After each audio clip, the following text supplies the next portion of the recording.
कैसे हैं सब। मैं अशोक कुमार आज मैं आपके लिए एक बहुत ही अच्छा और बेहतरीन सा वीडियो लेके आया हूँ। सॉरी गाइस, बहुत दिनों बाद मैं आज थोड़ा सा फुर्सत पाया हूँ आपके लिए वीडियो बनाने का। तो आज मैं कक्षा 11वीं का वीडियो बना रहा हूँ, भौतिकी का, जो कि बहुत ही महत्वपूर्ण है। जैसा कि आप देख पा रहे होंगे, कक्षा 11वीं भौतिकी। तो जितने भी हमारे 11वीं के छात्र हैं वो सभी बहुत ही ध्यानपूर्वक देखें, क्योंकि उनको डायरेक्ट क्या होता है कि कक्षा 10वीं से आने के बाद ये अवकलन समाकलन जैसी चीज़ें समझ में नहीं आती हैं, जबकि होता है ये बहुत सरल है, इसमें कुछ भी अलग करने की ज़रूरत नहीं होती है। तो चलिए देखते हैं कि आज जो हमारा टॉपिक है वो है गति का समीकरण। ठीक है, इस गति के समीकरण को आपने कक्षा 10वीं या 9वीं में भी पढ़ा होगा, न्यूटन का गति विषयक नियम। तो आज इनके हम समीकरण को जानेंगे। वैसे इन समीकरण को लगाने की तो 3 विधियां होती हैं। पहला होता है ग्राफी विधि, ठीक है, और दूसरा होता है गणितीय विधि, और एक तीसरा होता है समाकलन विधि। ठीक है, तो इन तीनों विधियों को हम पढ़ेंगे बारी बारी से। तो आज मैं आपको बहुत ही एक अच्छा सा ये वाला बताने वाला, सबसे जो कठिन है ना उसको मैं लेकर चलता हूँ, सबसे कठिन वाला। क्यों? क्योंकि यदि कठिन पहले हल कर लिए तो सरल तो ऑटोमेटिकली पहले से ही सरल है ना। तो जानते हैं ना कि भाई सरल क्या है, कठिन क्या है, जान लेते हैं कि आज कठिन क्या है। बहुत ही कठिन जो लग रहा है ना वो तो और सरल है। तो चलिए मैं देखता हूँ कि क्या होता है समाकलन विधि से गति के समीकरण किस प्रकार से हल किए जाते हैं। तो यदि आपको अभी तक वीडियो मेरा पसंद आ रहा ना तो लाइक जरूर करिए, और यदि अभी तक आपने हमारे चैनल सब्सक्राइब नहीं किया है ना बच्चों 11वीं वाले, तो सब्सक्राइब जरूर करो, क्योंकि आपको ऐसे ही बहुत ही बेहतरीन वीडियो, जितने भी महत्वपूर्ण प्रश्न होंगे सब के सब आपको इस वीडियो और इसी चैनल पर मिलेंगे। तो इस चैनल को आप जरूर सब्सक्राइब करिए, क्योंकि आप तभी आपका पूरे के पूरे डाउट क्लियर होंगे। तो देखिएगा कि जो गति का हमारा प्रथम समीकरण होता है क्या, v बराबर u प्लस at, ये होता है हमारा गति का प्रथम समीकरण। इसी को हमें प्रूफ करना है कि v बराबर u प्लस at होता कैसे। बहुत सरल है। देखो थोड़ा सा हम लिखते हैं कि माना कोई वस्तु, ठीक है, प्रारंभिक समय 0 से वेग u। अब चूंकि प्रारंभिक वेग क्या होता है, u होता है, ये आपको जानना पड़ेगा। देखिए कि प्रारंभिक वेग काहे से दर्शाते हैं, u से। तो वह t समय बाद उसका अंतिम वेग, क्या अंतिम वेग कितना हो जाता है, v हो जाता है।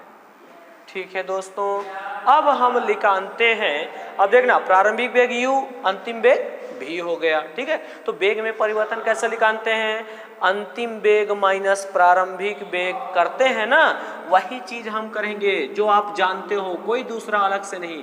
हम लिखाते हैं थोड़ा सा कि वस्तु का त्वरण, क्या लिखाते हैं, वस्तु का त्वरण बराबर क्या होता है फार्मूला। यदि त्वरण काहे से दर्शाते हैं आपसे बनता है तो कमेंट करके जरूर बताइए कि त्वरण काहे से दर्शाते हैं, तुरंत बताइए। हाँ, तो त्वरण बराबर होता है वेग में परिवर्तन बटा समयांतर।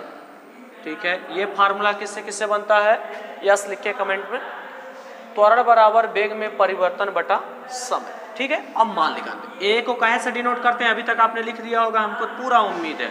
हाँ, ए को काहे से दर्शाते हैं, ए से। त्वरण काहे से दर्शाते हैं, ए से दर्शाते हैं। ए बराबर वेग में परिवर्तन, अंतिम वेग कितना है v, प्रारंभिक वेग कितना है u, तो हमने लिखा v माइनस u।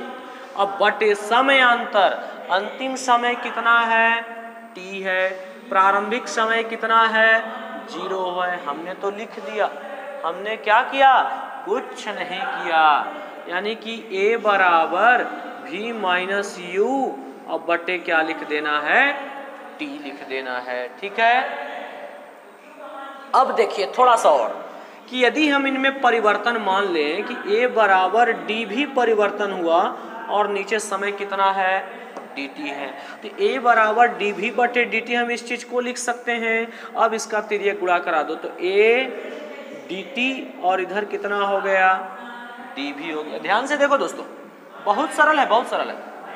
इसका अब दोनों पक्षों का आप करा दो समाकलन, यहाँ लिखना। हाँ देखेंगे दोस्तों कि ये क्या है हमारा, a dt बराबर dv, दोनों पक्षों का हम क्या करा रहे हैं, समाकलन करा रहे हैं। कैसे करा रहे हैं, यहाँ देखना, इंटीग्रेशन a dt और इधर इंटीग्रेशन dv। बहुत अच्छे से ध्यान रखना, a आपका नेत्र राशि बाहर निकल जाएगी, अंदर बचा dt और यहाँ तक कुछ है नहीं dv। जब कुछ नहीं होता है समाकलन में ना, तब कुछ होता है। क्या होता है, एक होता है। भाई कुछ नहीं होगा तो एक नहीं लिख सकते हैं क्या, लिख सकते हैं। क्या लिख सकते हैं कि अब देखना, तो a और इसका जो अब लिमिट थोड़ा सा इसमें रखना होगा। एक चीज हम भूल रहे हैं, लिमिट आप लगाओ 0 से t, क्योंकि t सापेक्ष है। यहाँ वेग कितना है, u v, प्रारंभिक वेग u, अंतिम वेग v लगाएंगे। यहाँ भी लगा दो u v 0 t। अब एक का समाकलन t हो गया, t सापेक्ष, लिमिट 0 से t बराबर यहाँ कितना हुआ, v होगा, v के सापेक्ष, लिमिट कितना है, u v, upper limit minus lower limit लगा दो, a into T minus 0, upper minus lower, और यहाँ v माइनस u। यहाँ तक बात समझ में आ रही है? हाँ तो बोलिए, a का t में गुणा हो गया at, a का 0 में गुणा होगा 0, v है, u है। थोड़ा सा और देख लेंगे, बस एक लाइन। कितना बचा आपके पास, at और 0 वाला पद खत्म, इधर कितना है, v माइनस यू है ना, ये उस साइड चला जाएगा, ये उड़कर इस साइड चला जाएगा, तो v बराबर मिलेगा आपको u प्लस at।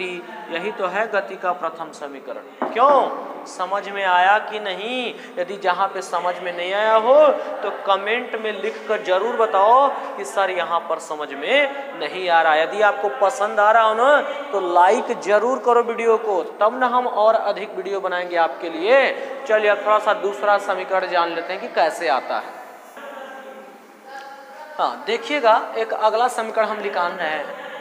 अच्छा, समीकरण क्या निकालना है, इसमें लिखना पड़ेगा कि माना कोई वस्तु प्रारंभिक स्थिति उसकी कितनी है, x1 से u वेग से चलती है और उसका t समय के बाद उसका अंतिम वेग कितना हो जाता है, v हो जाता है, तथा उसकी स्थिति कितनी हो जाती है, x2 हो जाती है। तो हम निकाल देते हैं ना वेग, लिखेंगे वस्तु का वेग v बराबर dx बटे dt लिखेंगे मित्रों। कितना लिखेंगे, v बराबर dx बटे dt। विस्थापन में परिवर्तन की दर को वेग कहते हैं। बहुत सरल है। अब तो इसका तिर्यक गुणा करा दो तो ये कितना हो जाएगा, v dt हो जाएगा, और ये कितना हो जाएगा, dx हो जाएगा। ध्यान दो, यहाँ लिखना, लेकिन v बराबर तो u प्लस at होता है, तो इसके स्थान पर हम मान रख देंगे कितना, u plus at into dt बराबर dx। अब लिखेंगे दोनों पक्षों का समाकलन करने पर। जब आप दोनों पक्षों का क्या कर दोगे, समाकलन, तो कैसे लिखोगे, इंटीग्रेशन, अब लिमिट लगाओ 0 से t u प्लस at, ठीक है, इंटू dt, इंटीग्रेशन। अब देखना x1 से x2, स्थिति अलग है ना, तो स्थिति के लिए x1 x2 लगाएंगे। अब बहुत सरल आ गया।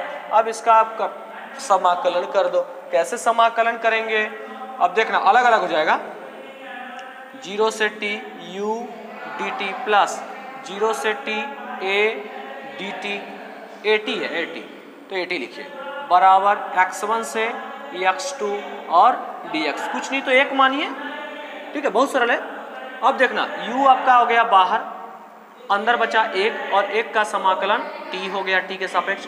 लिमिट 0 से क्या रखना है, t रखना है, प्लस a आपका बाहर हो गया, t बच गया तो t का t स्क्वायर बाई 2 हो गया। लिमिट 0 से क्या रखना है, t रखना है, और 1 का हो गया x, लिमिट x1 से क्या रखना है, x2 रखना है।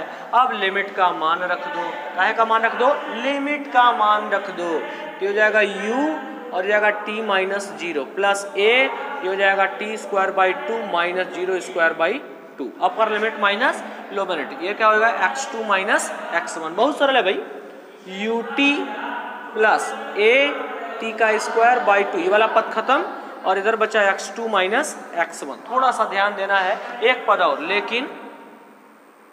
लेकिन क्या x2 माइनस x1 बराबर यस मान ले, तो मान लेते हैं यस, क्या करते हैं, यस मान लेते हैं कि विस्थापन कितना हुआ है उनमें, यस का विस्थापन हुआ है। तो थोड़ा सा और देखिएगा, हाँ देखिएगा यहाँ, अब इनका मान हमको यस रख देना, तो यहाँ रख देते हैं कितना, s बराबर क्या आया आपके पास, ut प्लस 1/2 at का स्क्वायर, यही तो है गति का समीकरण।